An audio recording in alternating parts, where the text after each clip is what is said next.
Haha! It is currently 11:42 p.m. and I wanted to put a video on Friday out when it's almost up. So, if that's the case, I'm going to be briefly talking about something that is interesting to me, Homebrew. And I'm going to use this image because my camera, for some weird reason, is not working. Oh well, this is how life goes sometimes. And I spontaneously wanted to do this at 11 o'clock, and now I have all these issues. So, let's get right into it. Homebrew itself is the idea of creating concepts and or items and or just races, really just anything, concepts, in a D&D RP setting that makes it so that there's some mechanical values to it that would work with the campaign setting. There are good homebrew and then there's bad homebrew. An example of this can be very simple. Let's say that I wanted a weapon that can suddenly do 20d10 damage with every hit. That is probably a bad case of homebrew because of the capabilities of which can break the game itself, unless I guess everything is like upscaled tremendously and everything's built around it. That could be possible. But then you have to homebrew a bunch of systems, and you would have to make sure that everything fits together and works together such that it actually works out. A good example of homebrew that is actually really well done and well thought of, though, would be something like the Brennan Lee Morgan stuff in Dimension D20. They do homebrew stuff all the fucking time. In fact, if you actually look at the stuff, you can actually see it inside of the Dimension 20's website or on their actual YouTube site, where you can actually catch on some of the freer ones like Fantasy High or other things too. Why do I recommend this other show to watch? Well, because they make a lot of good content and a lot of cool homebrew ideas that are unique to themselves. It takes simple concepts like a long sword and changes the weapon up so it fits a setting, which is a homebrew form of it, but it uses the same mechanics so it all works out. And it's homebrew monsters, homebrew creatures that all use the mechanics of D&D in order to progress a story that everyone can enjoy.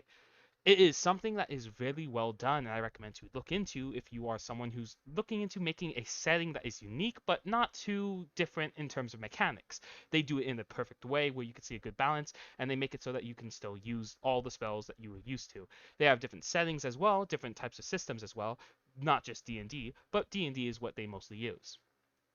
There are so many ways that you could do homebrew inside of your own systems, and I'm so excited to see what other people could do with them. For my own stuff, I usually just make a bunch of magic items because I think those are cool, and it's hard to balance them because if you make a magic item that does so and so damage, people are going to use that for sure, but then you have to make sure that it's balanced with whatever's happening around them. You don't want to give them something that can basically one shot a boss right away, do you? Or for an example, I'm not speaking from experience or anything, but giving someone a weapon of some kind that can turn them invisible and also give them plus 10 to stealth or something like that when they're level 3 and they're a bard rogue and leveling up and soon enough get advantages and they could break the game pretty fast if you do something like that. Anyway, so you learn from experience and you can learn from what you do in your own world and see what works and what doesn't. Just make sure that if you do homebrew items or if you do homebrew classes, that the players know that they could change at any moment because of these changes being necessary at times. Unless you are playtesting it and you know for a fact, yes, I want this. That is probably what you would have to do.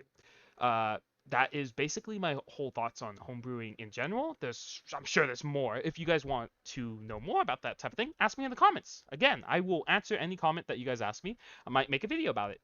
You guys can power this whole thing up whenever you want. Now, I have a deadline to meet if I want to put this on Friday, technicality wise, and 15 more minutes, it will no longer be Friday. So I'm going to get this recorded and sent away.